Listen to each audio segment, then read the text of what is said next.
Okay, good. Okay, I don't know what happened there. Hello everyone. It's me, your host. We had to take a little break because of a technical difficulty last week, according to, my friend Brandon from, your world. But anyway, using Wormhole OS, and, oh, it better not be having connection issues. Oh boy.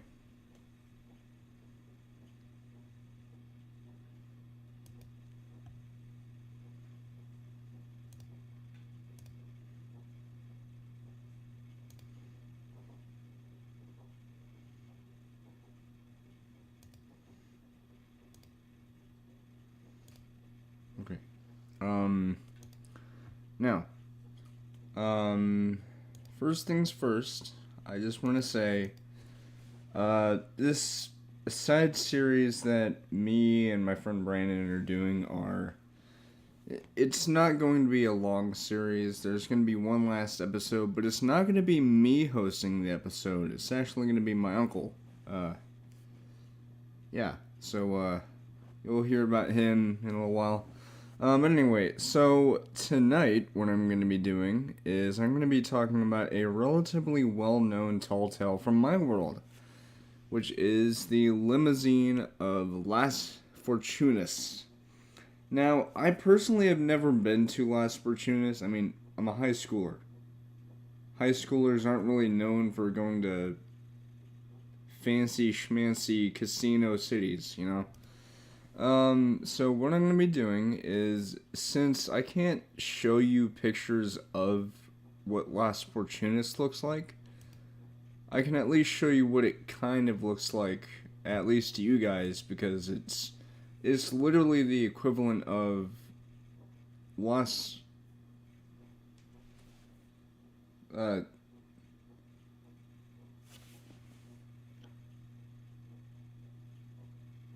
Venturas? No.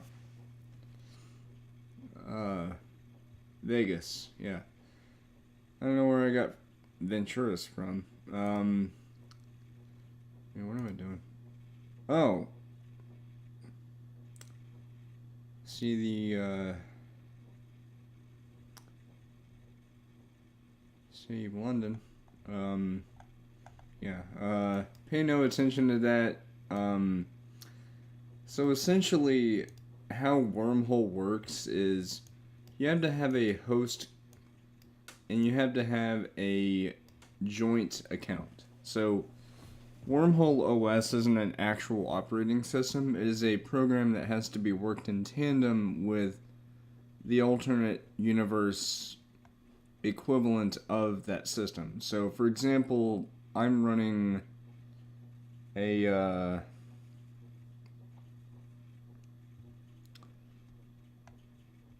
Jarvis Pacer. I forgot it. Pantheon.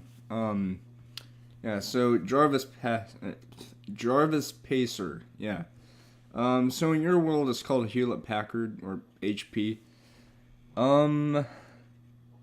Yeah. So the Pantheon is literally the Radical Earth equivalent to the Pavilion in your world. If that makes any sense.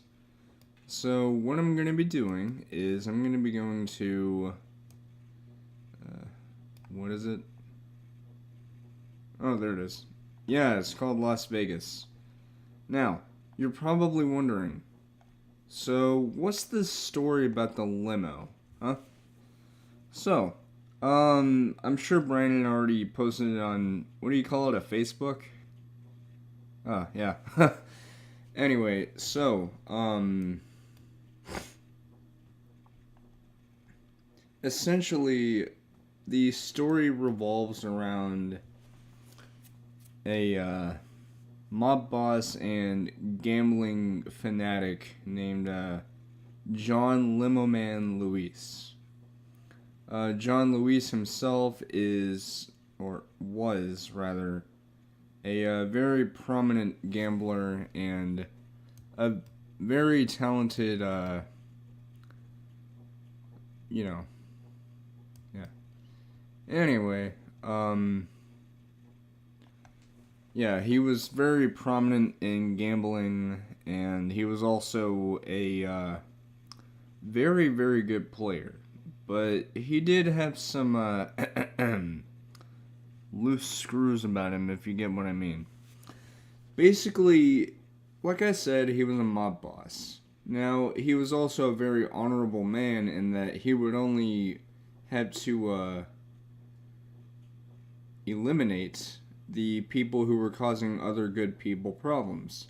Because his mob that he belonged to believed in, despite them being a mob, they believed in being an honorable group of people in that they would only harm or eliminate the people who were causing other innocent people trouble. A notable example was when he had to eliminate one of his rivals. I think he was called the Shark because people noted that he had a very aggressive way of play, similar to how a shark would be aggressive. But one day, Shark was walking back to a casino hotel that he was staying at, and Limo Man himself pulled up next to him and asked, "Hey, I know we're bitter rivals and all, but would you like to have a ride?" And obviously Shark says, "Yeah, just take me over here."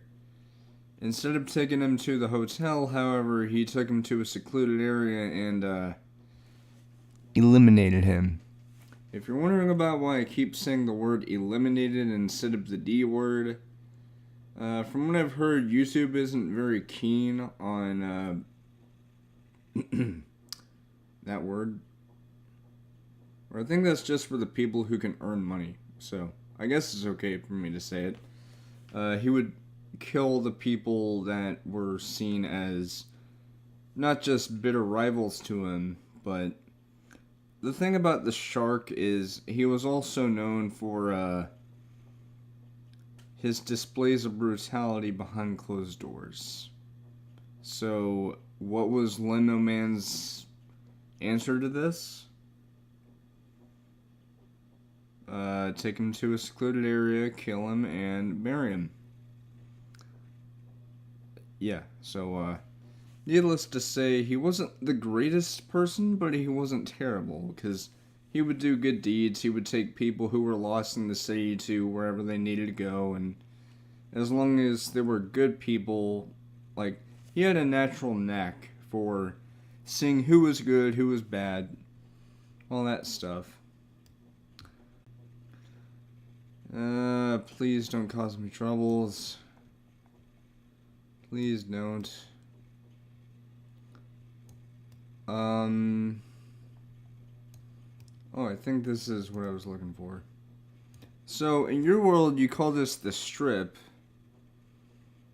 Here in Radical Earth, or we just call it Earth, because it's literally the same thing as your world. We actually call this the, corridor, because it's sort of like you're traveling through a corridor, but actually, I never got what a corridor actually meant. A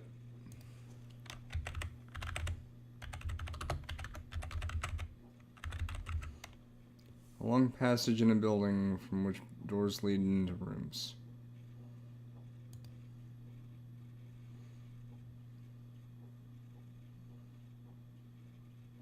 Yeah, so they call it the corridor because it's literally a sort of straight line, although it does curve, but you're basically following a set path.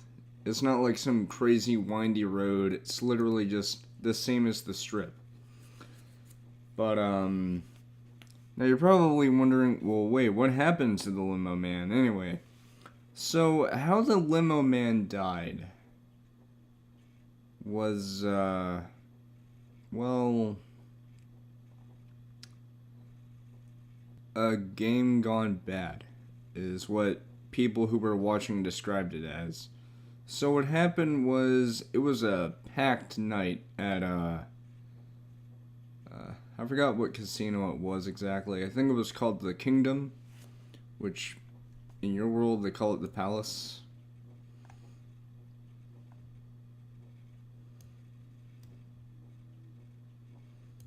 I think.